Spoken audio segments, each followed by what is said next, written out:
Hi guys, I'm back again today with another reaction video, and today we're reacting to the part 2 of the American Revolution. Well, before we do start, don't forget to subscribe if you haven't already. Click that bell button to get notified whenever I do upload a video. Anyways guys, let's check this out. This video was made possible by brilliant math and science done right. Keep watching until the end of the video to learn how you can get 20% off the annual premium subscription. Okay. Part 2. Washington's butt was sufficiently kicked. Winter was here. His troops' morale was low, some just up and left. Washington needed to do something, anything to restore faith in the revolution. The British had spread throughout New Jersey and settled in for a winter of drinking cider and partying hard. Oh, gosh. Nobody expected an attack in the winter, so Washington started making plans for an attack in the winter. The British had hired a large force of Hessian mercenaries from the German states of Hesse-Kassel and Hesse-Hanau to fight the rebels. It was these mercenaries that were stationed across the Delaware River from Washington and his army. And there were more Hessian reinforcements incoming, but they made an unscheduled stop because their commander got thirsty. No, not that kind of thirsty. That kind of thirsty. It was Christmas Eve with a blizzard outside when Washington heard the Hessian defenses were down, and he decided to attack. He made a perilous crossing of the icy Delaware River with 2,400 men and marched 9 miles to Trenton, where he caught the Hessian forces completely off guard. After a short but fierce battle, the Hessians surrendered in droves. It was a much-needed victory that sent a clear message, not only to the British, but to Americans across the colonies. The war was far from lost. General Cornwallis led the British forces south to counterattack the Americans, but in a series of battles, Washington's defensive positioning and flanking maneuvers defeated the British 3 times in 10 days. And the British decided to abandon southern New Jersey for the rest of the winter. Washington finally set up a winter camp in Morristown, but for the Americans, there was much less partying than the British. Elsewhere, the British had taken Newport, Rhode Island, because it was a good naval base. In the south, they failed to take Charleston, South Carolina, which left British loyalists unsupported and vulnerable to more harassment and even mass expulsion. Congress sent Benjamin Franklin to France on a mission to convince them to join the war, and while the French generally loved any opportunity to hoodwink the Brits, they didn't want to join unless it was a sure win. So for now, Franklin spent his days chilling out in Jason Tail. The British Parliament couldn't believe the war was over yet, and the pressure was on to end it. So the British came up with a plan. General Burgoyne in Montreal and General William Howe in New York would advance through the Hudson Valley and meet in the middle, splitting the colonies in two, and thus screwing over the American communication lines. Burgoyne began his movement south, and after taking Fort Ticonderoga quite easily, he then came across heavy American resistance. So he sent Howe a Dingle-Dongle, asking if he'd be showing up anytime soon. Is that a real Howe name? completely abandoned the plan and gone for Dingle-Dongle? glory by capturing the American capital, Philadelphia. He defeated Washington and his army at Brandywine Creek by using the old hit him with a decoy and flank him from behind tactic. And Philadelphia was now in British hands, forcing Congress to escape to York. I know this is like history and it's serious matter and it happened, but the way he's explaining it just makes me laugh. So if you see me smiling, it's the reason. You can't help it. The way he says stuff is just so crazy. Burgoyne was left on his own to face the ever-increasing American force in Saratoga. Yeah. American General Horatio Gates teamed up with our old friend Benedict Arnold to deal one final blow to Burgoyne's army. Arnold wanted to take the fight to the British, but Gates wanted to wait for the British to come to them. After a heated debate, Gates, the senior officer, told Arnold to go to his room, but Arnold defied his orders, and at the Battle of Bemis Heights, he charged at the British and obliterated them. Great job, Horatio. By the way, what happened to that other guy who was in Saratoga? Who? Benedict Arnold. Never heard of him. Ouch. Hey, George, didn't I do a great job? Taking Philadelphia and all? Didn't I? You're fired. Both Burgoyne and Howe returned to Great Britain, leaving British General Henry Clinton to take charge of the war. And the war was about to take a nasty turn, because with the victory at Saratoga, the French were finally ready to join the Americans. All right, Benny, we're in. Hey, isn't this kind of funny? You know, because you're a republic trying to overthrow an absolute monarchy, and I'm an absolute monarchy helping you? Like, could you imagine if your revolution inspired my people to revolt against me, and then they imprisoned me and all my family, and they chopped all of our heads off? Could you imagine? That's called foreshadowing.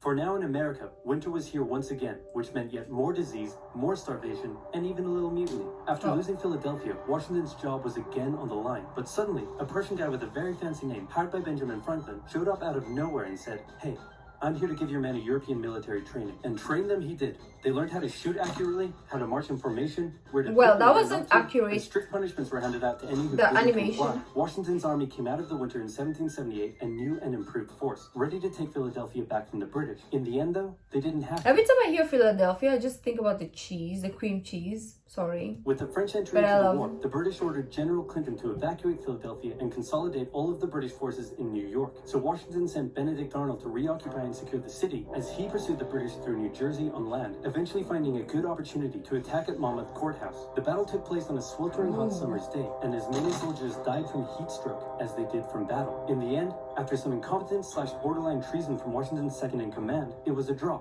And in this war, a draw is kind of a victory for the Americans. Next up, let's talk about this guy. This is John Paul Jones. John Paul Jones is handsome, Scottish, and absolutely insane. When the war first broke out, everyone was like, how did the colonies expect to stand up to the might of the British Navy with their meager fleet of converted merchantmen? Yep, try telling that to John Paul Jones. This guy sailed to the British Isles, somehow captured a British ship off the coast of Ireland, and brought it back to France. Then he returned, attacking more ships, raiding towns, and evading capture. Damn, that guy is active. These are basically pirate tactics. But hey, if it works, it works. In one incident, he captured a British ship and returned to a Dutch port without an official ensign because his was lost during the battle. That's a big no-no and can have you arrested as a pirate. The Dutch helped him out by quickly creating a design based on Benjamin Franklin's description of what the American flag should look like, and they entered it into their records as an official U.S. flag. What they came up with looks pretty cool. The whole campaign probably played heavily on British morale and brought into question their ability to win the war. And fun fact, he was so cool that one of the towns he raided in 1778 gave him an official honorary pardon in 1999. Keep ripping in heaven, John Paul Jones. You're an angel now. What the Continental Navy was lacking in resources, though, the French entry into the war made up for. The French began with naval skirmishes in the English Channel, and they sent a large fleet to America, although it sustained a lot of damage in a storm off Rhode Island. The Americans were hoping for a bigger commitment from the French, so John Adams went to France to help Benjamin Franklin continue negotiations. Oh good, you're finally here. Check this out. Hey ladies, I'd like to... How are the Americans like going to France, but the France can't even make it to America? Like, what's wrong with this French boats or ships? Because you're electrifying. Isn't this great? Is this what you've been doing? Yeah, right. Why? We were sent here on a diplomatic mission to secure military support from France, and he's flirting with the locals. Wait, no, ladies, come back. Oh, there's an ad. Worst wingman ever. Right? But still, like, you should be thinking about the freaking country, not your little head.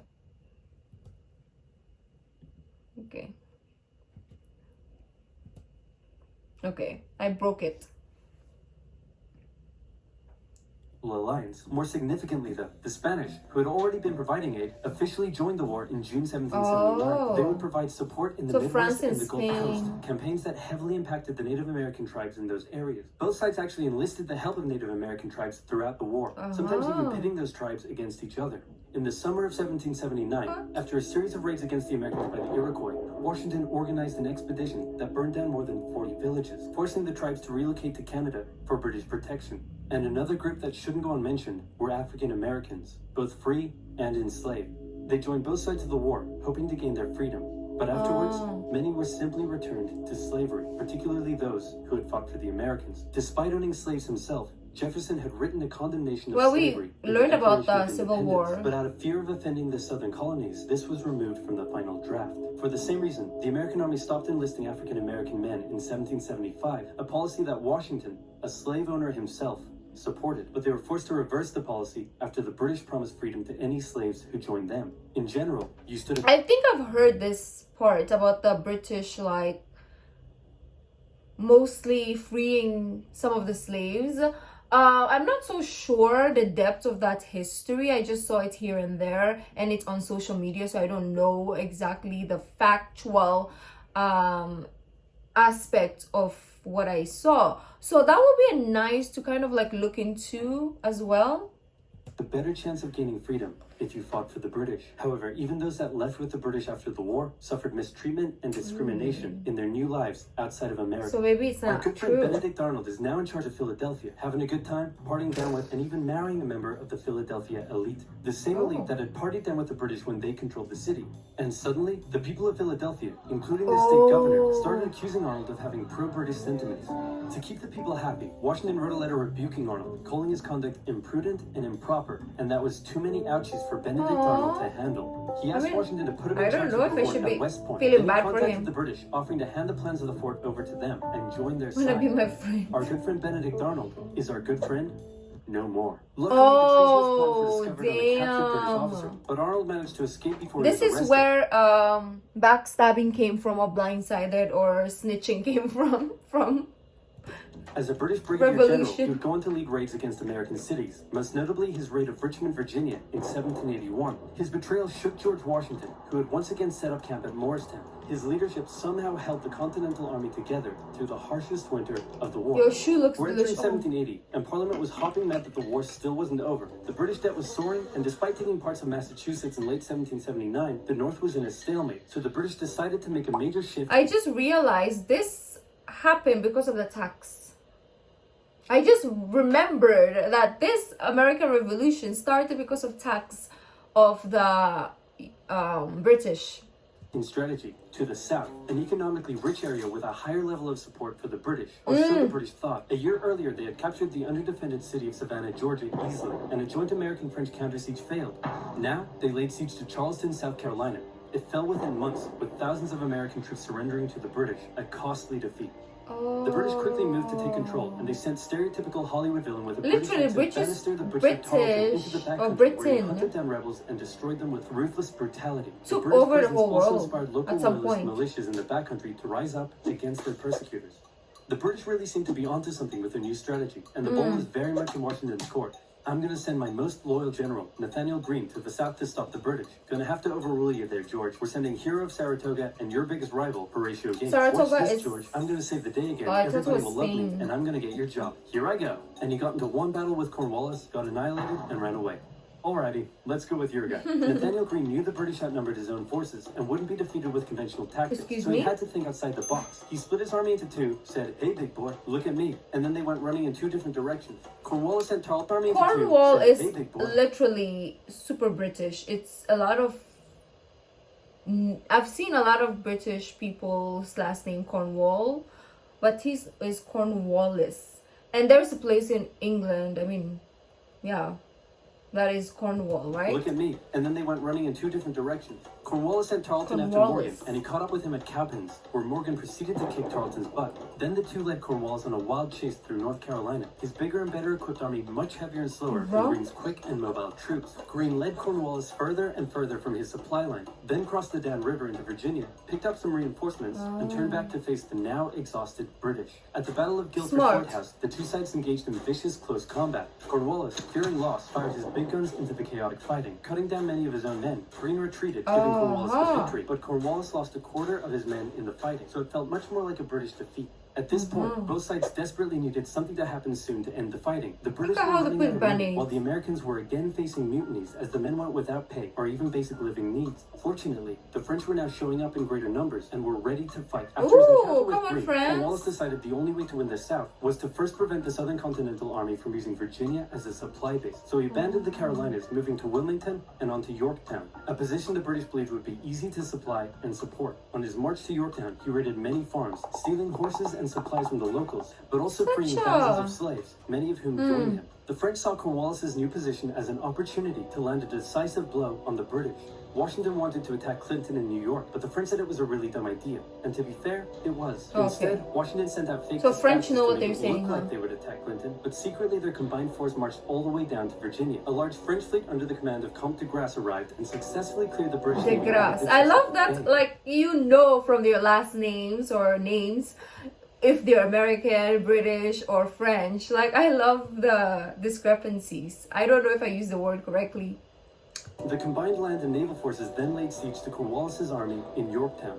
The American and French forces tightened in around the city, raining artillery down on Cornwallis, who desperately appealed to Clinton for aid. But Clinton was unusually chilled out about the whole thing. Send me Cornwallis help. held out for nearly a month before he had no choice but to surrender. Oh, Over good. 7,000 British troops were captured, a crushing defeat. And with that, Parliament had reached the end of its rope. The war just wasn't worth it, and it needed to end now. The British still held New York, Charleston, and Savannah, but fighting between the two sides mostly ceased as peace negotiations opened up in Paris. The resulting treaty in 1783 Wow, said Britain I'm remove so its troops from happy. American soil, recognize U.S. independence, and cede territory Oh, up to the wow. Mississippi River. In return, the Americans agreed to pay any debt still owed to Britain and gave fair treatment to any colonists who had remained After loyal to all the they crown. paid. The Spanish got Florida, while the French got an economic crisis that led to a its own revolution a decade later. Washington retired to his home in Mount Vernon, wishing his men French farewell by saying, brutal. I most devoutly wish that your latter days may be as prosperous and happy as your former ones have been glorious and honorable. He hoped to live out the rest of his days in peace. But unfortunately for him, a number of people wanted him to be the first leader of the new country. And by a number of people, I mean literally everyone. The first election campaign in American history was basically a grassroots effort to convince Washington to accept the office. He was sworn in on April 30th, 1789, and he himself established many of the standards and limitations of what the American leader should be. First of all, there was debate on what he should be called. Is he a king? Is he a glorious leader? In the end, they went for a word that at the time was pretty modest. President, like the president of your local bowling club or office bake sale committee. He set up a cabinet of expert advisors, knowing that no president could know everything, Washington. no matter how much of a stable genius they claimed to be. So he's he the proposed first major legislation to Congress and gave an annual State of the Union address to keep his own power in check. He stated that the U.S. should remain neutral in foreign conflicts, and in the end, he voluntarily gave up his power after just 2 terms. He could have made the presidency anything he wanted, but his careful and cautious actions helped set the precedent of an office that is powerful in its limitations, decisive through its diplomacy, and respected in its humility. And so the United States was born, and everything was perfect. It had no problems, not a single one. Certainly nothing that would, I don't know, cause such an extreme divide that it would lead to a civil war. Anyway, moving on. Quick quiz. Name the most American thing you can think of. Baseball? Bald Eagles? Calling the winner of an America-only sports tournament world champions? Or maybe math and science? Wait. Oh, this is brilliant. That's right. If you didn't know, science is as American as combining chicken with waffles. And don't just take my Really? word for it. I didn't know Ask that, Thomas though. Jefferson. Of course, to do that, you would need a time machine. And that would take some math and a lot of science. If you want to deeply understand math and science, okay, so this is the last part is gonna be about his ad. But anyways, this is really intriguing. As again, I don't even know how to speak English. Well, like always when we do these reactions, we learn so much. Like I always feel like I should have watched this video when I was back in school, because I learn more. Like now, before I watch this video, you would ask me who's the first president of America, I'll be like, Lincoln, Obama. Like I would not give you the right answer. While watching this, I understand. And if you ask me what was the American Revolution all about, I'm like, I don't know, they just wanted to fight probably. But then it gave us depth, so I like this. If you want more reaction to oversimplified stuff, let me know which videos of them do you want me to check out, or any other channel if you have any more interest that you want me to see. Well, thank you guys for joining. If you like this video, don't forget to give this video a thumbs up, subscribe if you haven't already, leave in the comment section down below what other videos you'd like to react to. The original link of this video will be in the description box down below, so it's my social media link. So guys, I'll see you in the next video. Bye.